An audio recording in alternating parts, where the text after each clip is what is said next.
Let's learn 10 simple sentences about Independence Day. Number 1. Independence Day is celebrated on August 15 every year.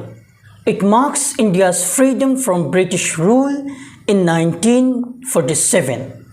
The national flag is hoisted on this day. People sing the national anthem.